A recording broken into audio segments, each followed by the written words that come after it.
Hello friends, मैं आंचल स्वागत करती हूँ आपका अपने यूट्यूब चैनल में। तो फ्रेंड्स, आज की इस वीडियो में मैं आपको बताऊंगी बहुत ही प्यारा और फैंसी सा बॉट नेक ब्लाउज डिज़ाइन बनाना। तो इसके लिए आप वीडियो के एंड तक बने रहें और वीडियो को बिना स्किप किए हुए पूरा देखें। सबसे पहले यहाँ पे हमने 7 इंच शोल्डर लिया है, हाफ इंच शोल्डर को डाउन करके 6.5 इंच आर्मोल की लंबाई ली है। चेस्ट का चौथा भाग हमारा 9.5 इंच है और ब्लाउज की जो रेडी लंबाई है उसमें 1 इंच बढ़ा के हमने पीछे के पल्ले को कट कर लिया है। आप अपने चेस्ट के अकॉर्डिंग पीछे के पल्ले को कट कर सकते हैं।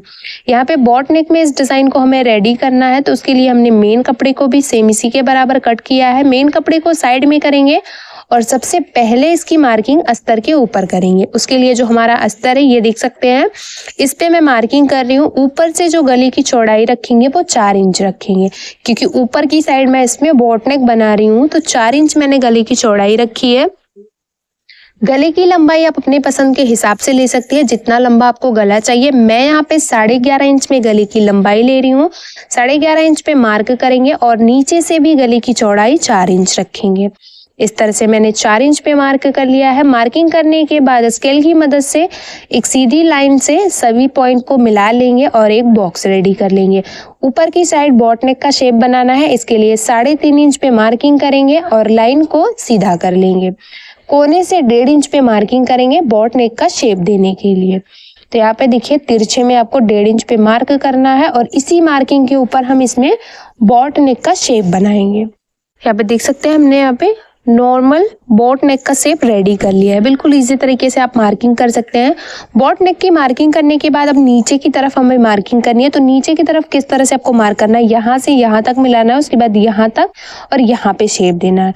इस तरह से आपको शेप देना है। तो यहाँ पे शेप देने के लिए सबसे पहले नीचे से मैं 2 इंच 2 पॉइंट ऊपर आऊंगी और यहाँ पे मार्किंग करूंगी। यहाँ पे मार्क करने के बाद यहाँ पे ऊपर वाली साइड से यहाँ पे देखिए कोने से 2.5 इंच पे तिरछे में मार्किंग करूंगी। यहाँ से कितने पे मार्क करना है, 2.5 इंच पे मैं तिरछे में मार्क कर रही हूँ इस तरह से। और मार्किंग करने के बाद इसी मार्किंग के ऊपर मैं इसमें शेप दूंगी इसका। तो देखिए, इस लाइन से आपको हल्का हल्का सा शेप देते हुए, इस लाइन से टच करते हुए यहाँ पे पत्ती जैसा शेप बनाना है। बिल्कुल इसी तरीके से मैं आपको मार्किंग करना बता रही हूँ। अगर आप बिगिनर्स हैं तो आप सबसे पहले इसकी मार्किंग पेपर के ऊपर कर लीजिए। उसके बाद पेपर को पेपर पेस्टिंग के ऊपर सेट करके सेम मार्किंग को मैच कर लीजिए। तो यहाँ पे देखिए, इस तरह से मार्किंग कर ली। अब नीचे की साइड देखिए, इसमें हमें पत्ती जैसा शेप देना। तो जितना भी हमारा 4 इंच बच रहा है, तो 4 इंच में हम इसमें इसको 2 भाग में डिवाइड करेंगे। एक हमारा हाफ इंच रहेगा, तो इसमें ये हमारा 2 इंच में 3 पॉइंट कम आएगा। 2 इंच में 3 पॉइंट कम पे आपको मार्किंग करनी है।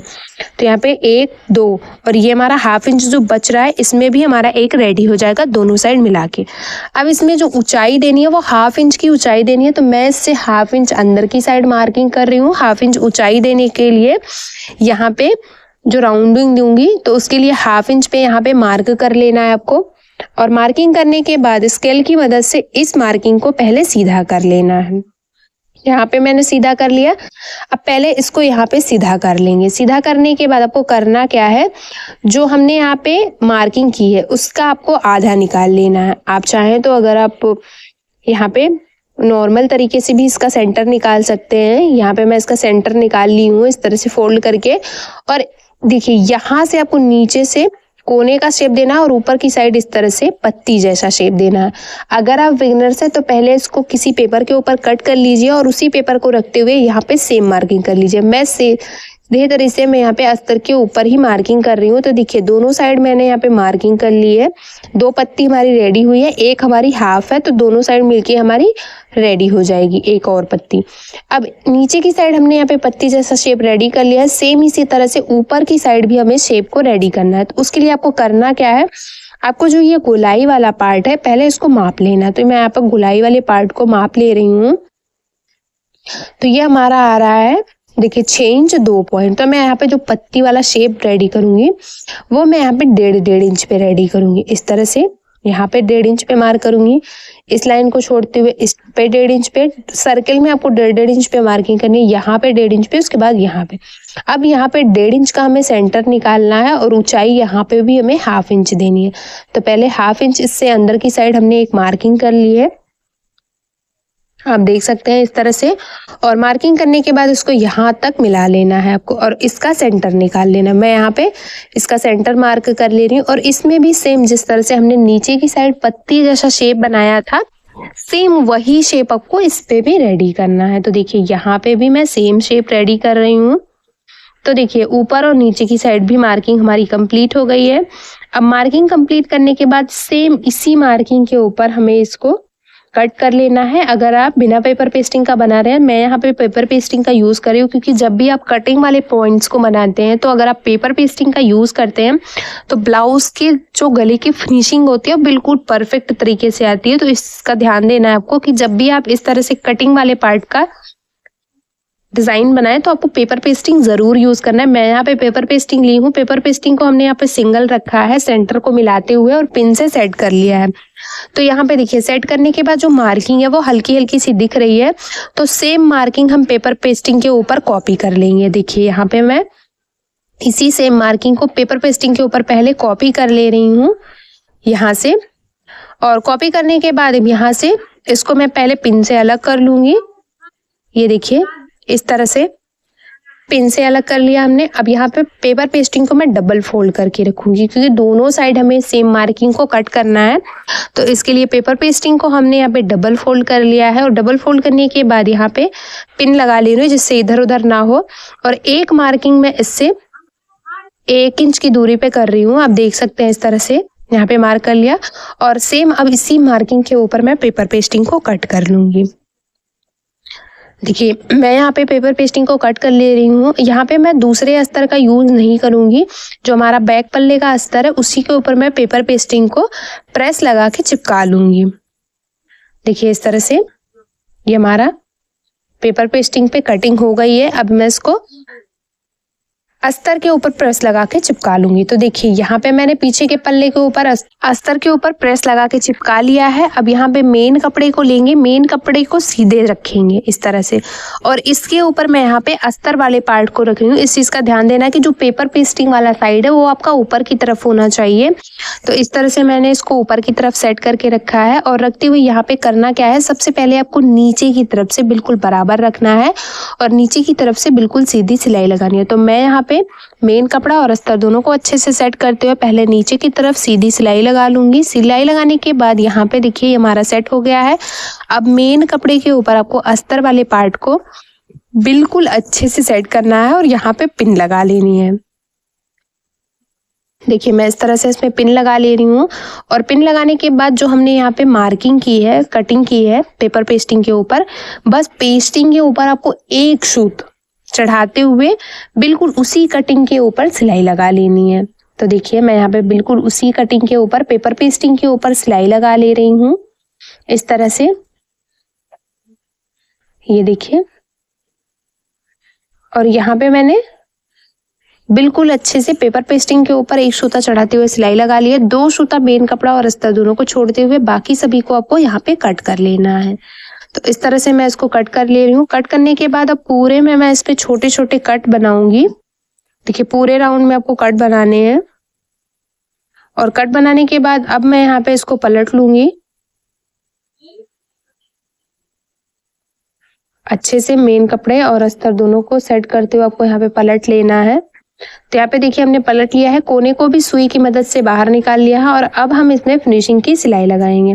तो सिलाई लगाने के लिए सबसे पहले मैं यहाँ पे नीचे की साइड से इसमें फिनिशिंग की सिलाई लगा रही हूँ। उसके लिए मेन कपड़ा और अस्तर दोनों को अच्छे से सेट करते हुए रखेंगे और सिलाई लगाएंगे। नीचे की तरफ सिलाई लगा ली हमने, सेम इसी तरह से गले के ऊपर भी सिलाई लगाएंगे। तो यहाँ से जिस तरह से हमारा कट रेडी हुआ है बिल्कुल उसी तरह से मैं गले के ऊपर भी सिलाई लगा रही हूँ। पूरे गले में बिल्कुल किनारे से मैं फिनिशिंग की सिलाई लगा के अच्छे से इसको सेट कर लूंगी। अगर आप बिगिनर्स हैं तो पहले आप इसको प्रेस लगा के अच्छे से सेट कर लीजिए, उसके बाद इस पे सिलाई लगाइए। देखिए यहाँ पे सिलाई लगा लिया है। यहाँ पे सिलाई लगाने के बाद अब हम इसे उल्टी साइड रखेंगे और उल्टी साइड से अस्तर के ऊपर एक सूता चढ़ाते हुए इसके चारों तरफ सिलाई लगा के मेन कपड़ा और अस्तर दोनों को अच्छे से सेट कर लेना है।